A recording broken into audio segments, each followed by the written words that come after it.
तो चलिए बच्चों, आज हम बात कर लेंगे डिप्रेशन इन फ्रीजिंग पॉइंट। ये आपका कोलिगेटिव प्रॉपर्टी का तीसरा पॉइंट।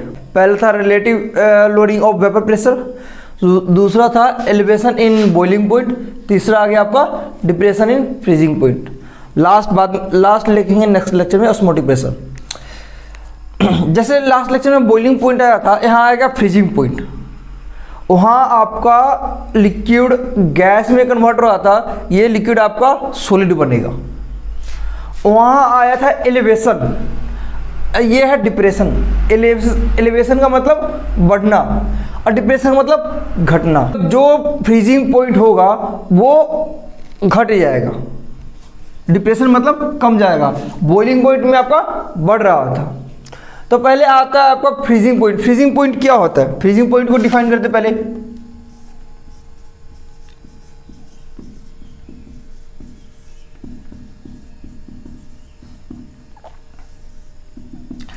बॉइलिंग पॉइंट में क्या कर रहे थे? वो टेम्परेचर जिस पे आपका लिक्विड का वेपर प्रेशर इक्वल हो जाता है एटमॉस्फेरिक वेपर प्रेशर से, तब आपका उस पॉइंट से आपका जो लिक्विड था जो वेपर फेज में कन्वर्ट होना स्टार्ट हो जाता था। तो यहाँ पे क्या हो रहा है? लिक्विड फेज वेपर फेज में तो होना ही है। लिक्विड का वेपर प्रेशर इक्वल हो जाए आपका सॉलिड फेज का वेपर प्रेशर से। अब बोलिए सॉलिड का वेपर प्रेशर बनता है क्या? हाँ बनता है। जैसे गैस का बनता है ना, वैसे ही लिक्विड सॉलिड का भी होता है। तो यहाँ पे लिक्विड का वेपर प्रेशर हम करेंगे सॉलिड फेज के वेपर प्रेशर के बराबर, तब आपका जो सॉल्यूट कुछ भी होगा, सॉल्यूशन होगा, वो आपका फ्रीज होना स्टार्ट होगा, उस पॉइंट से स्टार्ट होगा। तो हम लिखेंगे टेम्परेचर एट व्हिच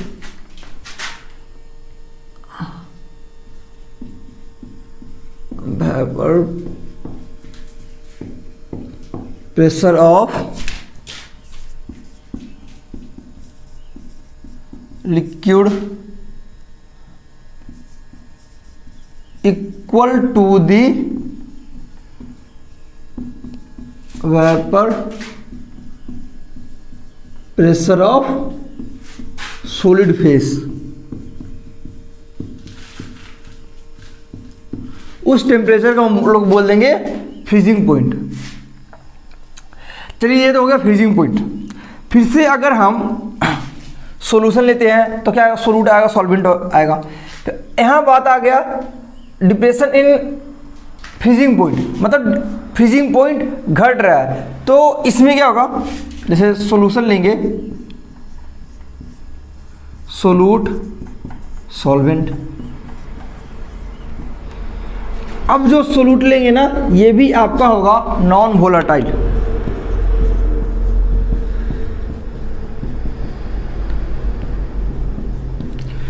आप RLVP में relative loading of vapour pressure में पढ़े होंगे, मैंने पढ़ाया था। अगर आप नॉन वोलेटाइल सोल्यूट ऐड करते हैं, सॉल्वेंट कुछ तो होगा, लिक्विड ले लेते हैं। अब मैंने नॉन वोलेटाइल सोल्यूट ऐड किया, नॉन वोलेटाइल। अगर नॉन वोलेटाइल सोल्यूट ऐड करते हैं तो यहाँ पे वेपर कम बनता है। वेपर कम बनेगा तो इसका क्या होगा? फ्रीजिंग पॉइंट नीचे आ जाएगा। तो यहाँ पे जो हम सोल्यूट लेंगे वो नॉन वोलेटाइल। RLVP में भी नॉन वोलेटाइल था, बॉइलिंग पॉइंट में भी नॉन वोलेटाइल है, इसमें भी नॉन वोलेटाइल सोल्यूट है। चलिए हम फिर से डायग्राम बनाएंगे वेपर प्रेशर की और टेम्परेचर, वेपर प्रेशर और टेम्परेचर। अभी हम प्योर, जैसे सोल्यूट लेंगे, सोल्यूट सॉल्वेंट था, अभी सॉल्वेंट हमारा प्योर ले लेते हैं, सॉल्वेंट हम प्योर लिक्विड ले लेते हैं। तो अभी हम सॉल्वेंट का डायग्राम बनाते हैं। तो इसका कुछ इस टाइप का आएगा।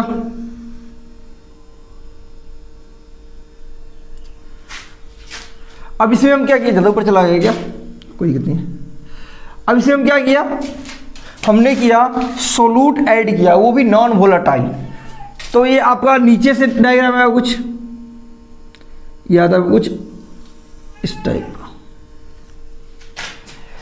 ये जो आपका सॉल्वेंट है, प्योर सॉल्वेंट है लिक्विड में, ये आपका है सॉल्यूशन लिखते हैं, सोलूट प्लस सॉल्वेंट है, सोलूट प्लस सॉल्वेंट है, और ये क्या सॉल्यूशन लीजिए सॉल्वेंट। अब हमको जब गैस बनाना था तो ऊपर देखते थे, मतलब अब हम एक और लाइन खींचेंगे जो आपका क्या होगा, सॉलिड फेज का होगा। तो एक सॉलिड का डायग्राम वो थोड़ा स्टीपली आता है, यहां से ऐसे आता है,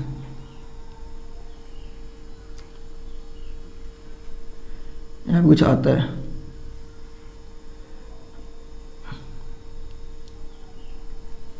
ये आपका होता है सॉलिड सॉल्वेंट का, मतलब ये जो पॉइंट आएगा ना, जब आपका लिक्विड वाला जो सॉल्वेंट होगा इस पॉइंट पे से फ्रीज होना स्टार्ट होगा, मतलब ये है आपका सॉलिड फेज का, इस पॉइंट पे वो फ्रीज होना स्टार्ट होगा। अब सॉल्यूशन की बात करें, सॉल्यूशन को थोड़ा आगे एक्सटेंड कर दीजिएगा तो कुछ यहाँ पे मिलेगा, यहाँ पे मिलेगा। तो सॉल्यूशन आपका कहाँ पे, इस पॉइंट से आपका फ्रीज होना स्टार्ट होगा। ये आपको मिला इस पॉइंट से और सॉल्यूशन मिला इस पॉइंट से। तो इस पॉइंट का टेम्परेचर देखेंगे, प्योर क्या है हमारे पास, प्योर सॉल्वेंट है, तो प्योर सॉल्वेंट है तो हम इसको टी लिख देते हैं। बॉइलिंग पॉइंट में बी लिखते थे, यहाँ पे क्या है फ्रीजिंग पॉइंट, तो एफ लिख देते हैं नॉट के साथ। प्योर सॉल्वेंट है, सिर्फ प्योर सॉल्वेंट है। अगर हम यहाँ पे सोलूट सॉल्वेंट दोनों ऐड कर दिए तो इसको हम वहां पे टी बी लिख देते हैं, यहाँ पे लिखेंगे टी एफ।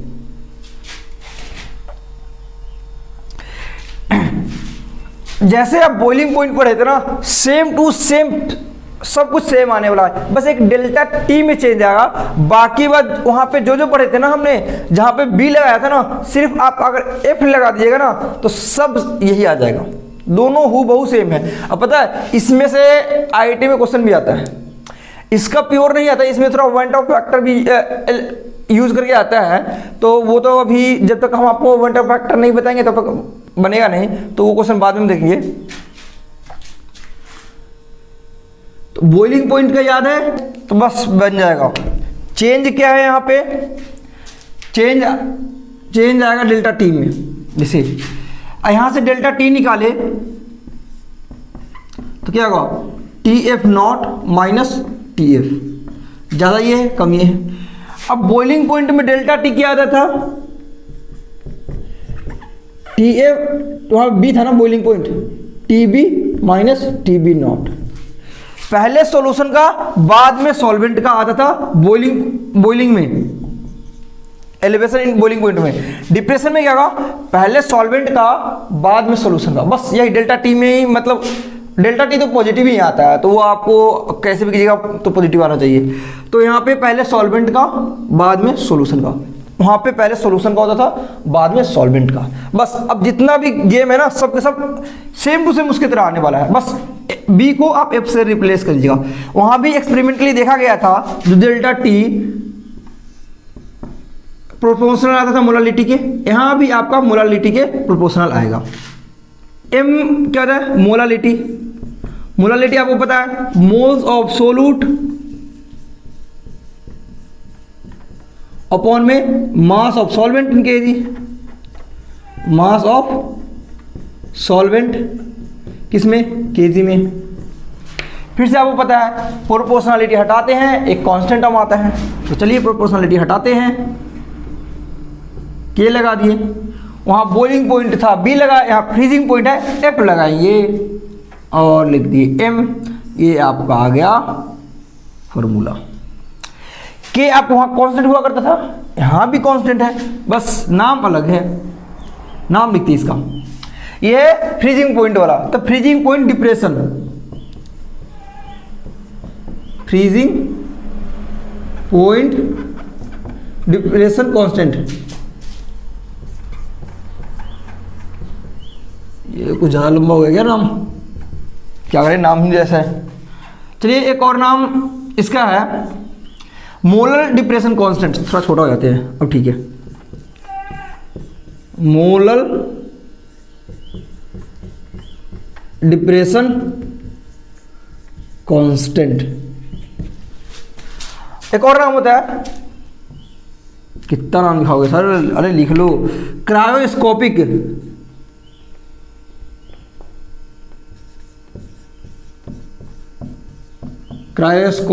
कांस्टेंट। क्या पता एग्जामिनर कौन से वाले कांस्टेंट के नाम से दे दे, तो आपको क्या पता चलेगा। Cryoscopic constant, molar depression constant, freezing point depression constant, सब एक ही बात है, केएफ को डिनोट करते हैं। केएफ का मतलब होता है सबका। अब इसकी कुछ यूनिट के बारे में बात कर लेते हैं। तो केएफ क्या होता है, मिटा के फिर से कर दें क्या, चलिए यहाँ पे लिख लेते हैं, पहले यूनिट लिख लेते फिर मिटाएंगे। केएफ क्या हो जाएगा आपका, डेल्टा टी अपॉन क्या है एम। एम क्या होता है आपका, moles upon KG, mole upon KG. T जो होता है आप लीजिएगा केल्विन में, डिग्री सेल्सियस में नहीं लीजिएगा, चेंज निकालिए केल्विन में या डिग्री सेल्सियस में, बात सेम आने वाला है। लेकिन आधा डाल लीजिए केल्विन में रखने का, पता नहीं कहीं पे डिग्री सेल्सियस ऐसे टी या डिग्री सेल्सियस में रख दीजिए, गलती हो जाएगा। तो चेंज आप केल्विन में निकालिए, डिग्री सेल्सियस में निकालिए, सेम ही आएगा, कोई अंतर नहीं आएगा। तो चलिए हम यहाँ इसका यूनिट की बात कर रहे थे ना, यूनिट देखते हैं। ऊपर में तो डिग्री सेल्सियस है, नीचे में मोल बटा केजी, तो केजी ऊपर चल जाएगा। तो यूनिट क्या आ जाएगा इसका, इसका यूनिट आ गया के केल्विन केजी पर मोल, ये आ गया आपका इसका केएफ का यूनिट। चलिए थोड़ा और बात करते हैं इसको रब करके। चलिए केएफ की यूनिट के बारे में बात कर लिए, तो आपका फाइनल फॉर्मूला आ गया delta T equal to KF into M. Delta T क्या था, ये T F naught minus T F equal to K F into M, ये आप आ गया फाइनल फॉर्मूला। वो ये इसको रख लिया डेल्टा टी, तो डेल्टा टी का वैल्यू रखना T F naught minus T F. मैंने वहाँ पे बोला था कभी कभी के बी बॉइलिंग पॉइंट में नहीं दिया हुआ रहता है, तो उसका फॉर्मूला बताया था।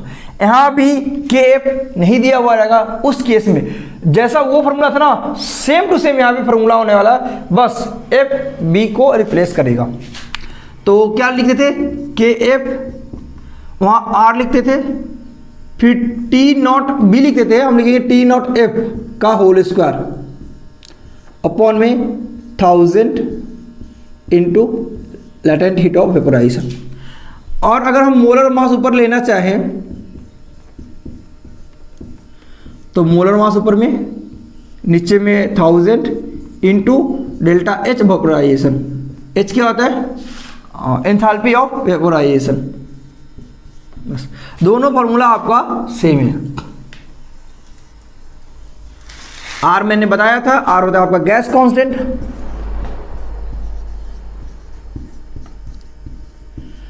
वैल्यू होता है 8.314 जूल में आएगा, एक होता है 2 कैलोरी में आएगा, जूल पर मोल केल्विन, यहां आ जाएगा कैलोरी पर मोल केल्विन। ये आपको देखना पड़ेगा कि जो डेल्टा एच और एल का किस यूनिट में दिया हुआ है। अगर कैलोरी में दिया हुआ है तो ये वाला, जूल में दिया होगा तो ये वाला आर का वैल्यू पुट कीजिएगा। ये आपको पता ही है, फ्रीजिंग पॉइंट है सॉल्वेंट का, freezing point of solvent.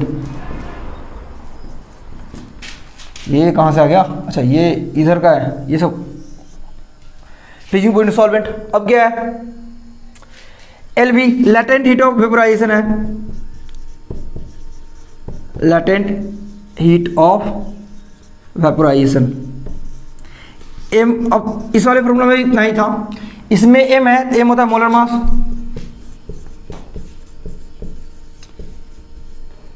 H क्या हो जाएगा, enthalpy of vaporisation, enthalpy of vaporisation. बस यहाँ पे आपका कोलिगेटिव प्रॉपर्टी का थ्योरी इतना ही है। ये मेन डायग्राम समझ में आएगा, वेपर प्रेशर और टेम्परेचर के बीच में आप डायग्राम बनाना सीखे ना। यहाँ से डेल्टा टी निकालिए, डेल्टा टी जैसे ही निकल गया, पहले आप सॉल्वेंट का प्योर बनाइएगा। जब सॉल्वेंट का बन जाएगा तो उसमें सोल्यूट ऐड कर दीजिए, नॉन वोलेटाइल, तो वो आपका नीचे आएगा। अब हम लिक्विड सॉलिड का वेपर प्रेशर के बराबर करना है, तो इसका एक ग्राफ बना लीजिएगा। इसका जब लाइन बनाइएगा तो ये जहाँ पे मीट करेगा सॉल्वेंट का वो हो जाएगा सॉल्वेंट का फ्रीजिंग पॉइंट, सॉल्यूशन पे जहाँ पे मिलेगा वो हो जाएगा सॉल्यूशन का फ्रीजिंग पॉइंट। डेल्टा टी निकालना है। डेल्टा टी आपको फिर से एक्सपेरिमेंटली मोलालिटी के प्रोपोर्शनल आता है। मोलालिटी आपका क्या होता है, moles of solute upon mass of solvent KG में। फिर वही डेल्टा टी के एफ का नाम दे दिए, फिर वही फॉर्मूला निकल के आ गया। के एफ वहाँ के बी के लिए निकालते थे, यहाँ के एफ के लिए आ गया है, सेम फार्मूला है, बस यहाँ वहाँ पे बी आता था, यहाँ पे आ गया एफ। चलिए अब हम इसका कुछ क्वेश्चन देख लेते हैं। इसका क्वेश्चन आईआईटी में आया हुआ है लेकिन अभी हम उसको नहीं कर सकते हैं। क्यों नहीं कर सकते हैं, वो आपका इलेक्ट्रोलाइट वाला क्वेश्चन है। अभी हम जब तक वेन डाउन फैक्टर आपको नहीं बताएंगे तब तो आपको इलेक्ट्रोलाइट वाला क्वेश्चन नहीं कर पाइएगा। तो इसके पास एक और टॉपिक बचता है ऑस्मोटिक प्रेशर, उसके बाद हम वेन डाउन फैक्टर पे ही आएंगे बस। तो अभी हम कुछ क्वेश्चन प्रैक्टिस कर लेते हैं। तो चलिए मैंने क्वेश्चन लिया है 31 ग्राम ऑफ इथाइलिन ग्लाइकोल। अच्छा, इथाइलिन ग्लाइकोल का मैंने फॉर्मूला नहीं लिखा। इथाइलिन ग्लाइकोल यहाँ लिख देते हूँ, CH2 एक हाइड्रोजन डाल 2 जगह OH। उसको मिक्स किए 600 ग्राम ऑफ वाटर, बस क्वेश्चन इतना ही है। इथाइलिन ग्लाइकोल का मास दे दिया है और कुछ नहीं दिया, और हाँ एक वाटर में हम जो मिक्स कर रहे हैं उसका दे दिया है 600 ग्राम, बस और कुछ नहीं दिया है। आपका पूछ लिया फ्रीजिंग पॉइंट डिप्रेशन और फ्रीजिंग पॉइंट ऑफ सॉल्यूशन। ये क्वेश्चन मार्क है, ये क्या लग रहा है, 2 लग रहा है क्या, नहीं 2 नहीं है, क्वेश्चन मार्क है, दोनों पूछा गया है, ठीक है। तो चलिए क्वेश्चन बनाया जाए। क्वेश्चन आपको क्या पता है, डेल्टा डिप्रेशन फ्रीजिंग पॉइंट का डिप्रेशन मतलब डेल्टा टी पूछा है equal to KF into M. M molality होता है, एम क्या था, मोल्स ऑफ सोल्यूट। इथाइलिन आपका सोल्यूट है, तो यहाँ पे क्या है 31 ग्राम, 31 नॉन वोलेटाइल है, 31 बटा इसका मास कितना है, हाँ मास 2 कार्बन है तो 24, एक का मास 12, 2 का, ठीक है 2 4 6 हाइड्रोजन है 6, ऑक्सीजन 2 है, एक का 16, 2 का 32, तो 10 2 12 3 2 5 6 62 upon mass of solvent in KG 600/1000। KG में करना था, ये ग्राम में है, 00 1/2 तो आएगा 1/2 अपॉन कितना आ गया डिवाइड में 3/5 तो 1/2 डिवाइड कीजिएगा तो 5 ऊपर चला जाएगा, 3 नीचे आएगा, तो क्या आएगा 5/6। इसको कीजिएगा तो कितना आएगा 50, तो 6 8 या 48, इतना गया 3 आएगा, 2 बचेगा 0 3 3, अच्छा ये आएगा 8.333 आते रहेगा। तो ये आएगा मोलालिटी। तो के, अच्छा हाँ एक बात हमको बताना था, देखिए जब आप क्वेश्चन प्रैक्टिस कीजिएगा ना तब आपको पता चलेगा कि क्वेश्चन कैसे कैसे आता है और क्या आता है। आपको वाटर मैंने केफ दिया ही नहीं, और केफ मैंने वहाँ भी बताना भूल गया था, यहाँ भी मैं क्वेश्चन में ही बता रहा हूँ। वहाँ भी मैंने क्वेश्चन में ही बताया था केफ, यहाँ भी मैं क्वेश्चन में ही बताऊँगा। वहाँ से केफ जो होता है वो depend on solvent, depend on solvent. Question अगर कीजिएगा ना तब बचा खुचा जो भी आपका कॉन्सेप्ट छूटेगा ना उससे वो भी सॉल्व हो जाएगा, वो भी आ जाएगा आपको, क्योंकि क्वेश्चन ही अटक जाइएगा, क्वेश्चन अटक जाइएगा अपने आप फिर जाइएगा कि कहाँ पे फंसे, केफ में फंसे थे। अब केफ दिया हुआ ना वो फिर बातें आएंगी, लेकिन केफ आपका सॉल्वेंट पे डिपेंड करता है, बस सिर्फ और सिर्फ सॉल्वेंट पे। तो चलिए यहाँ पे सॉल्वेंट क्या है, वाटर, और केफ दिया हुआ ही नहीं है। तो सॉल्वेंट अगर वाटर में नहीं दिया हुआ रहता है तो एक चीज याद रखिएगा, वाटर के लिए केफ का वैल्यू होता है 1.86।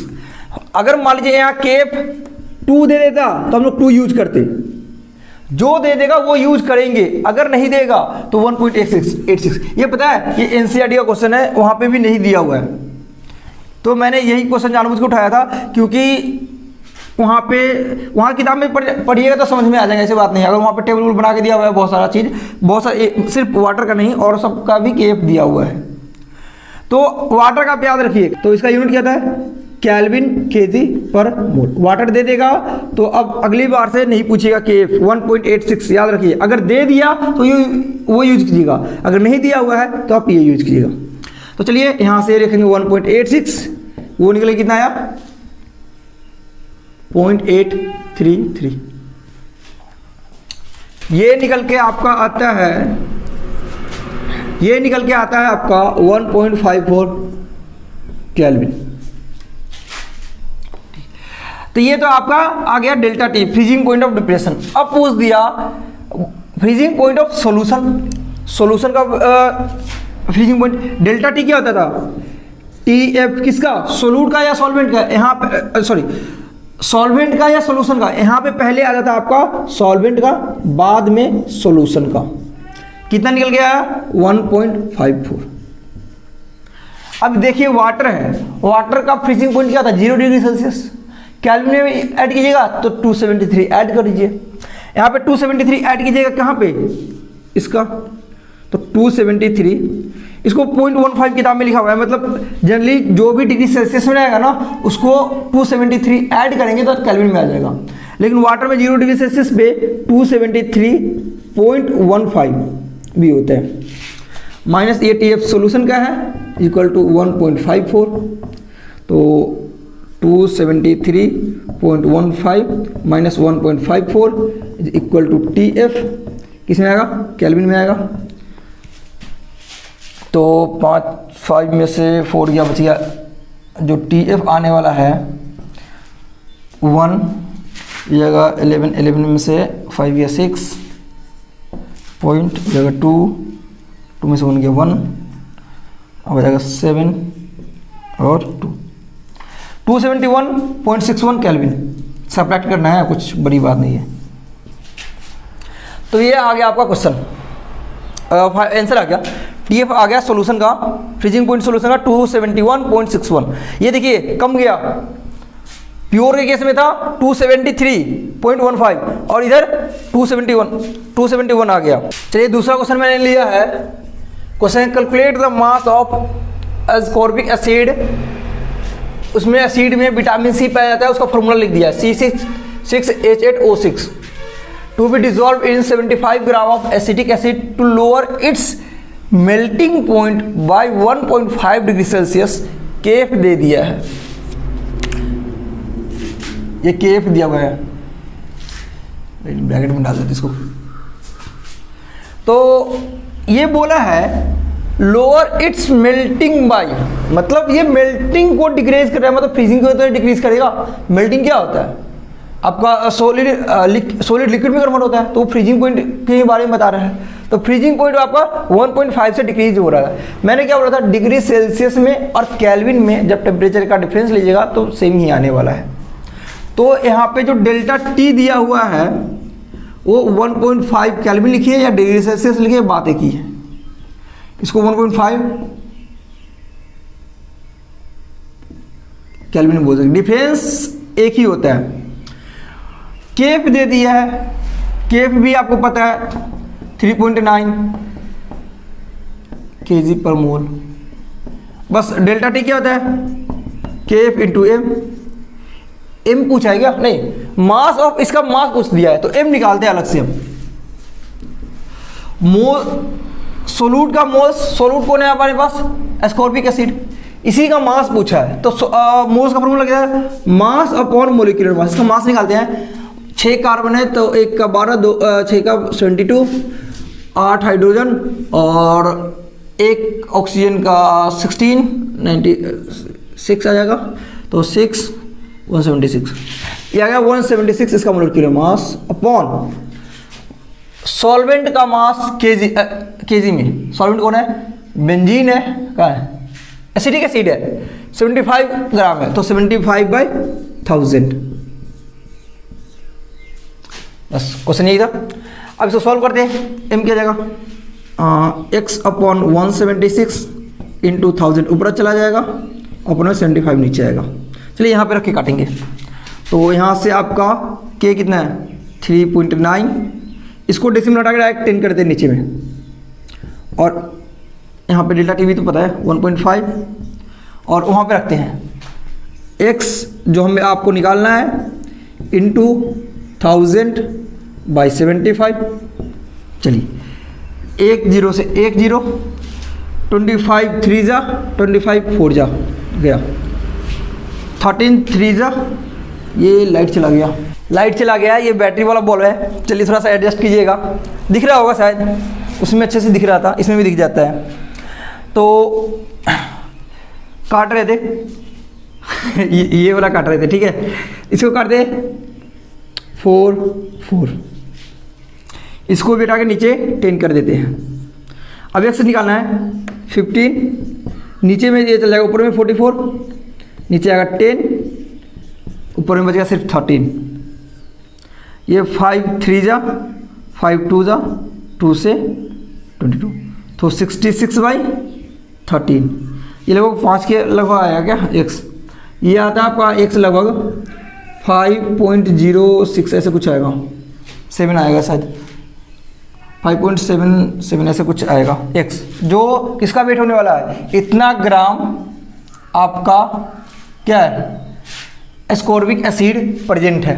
मतलब यही पूछा था ना, एस्कॉर्बिक एसिड का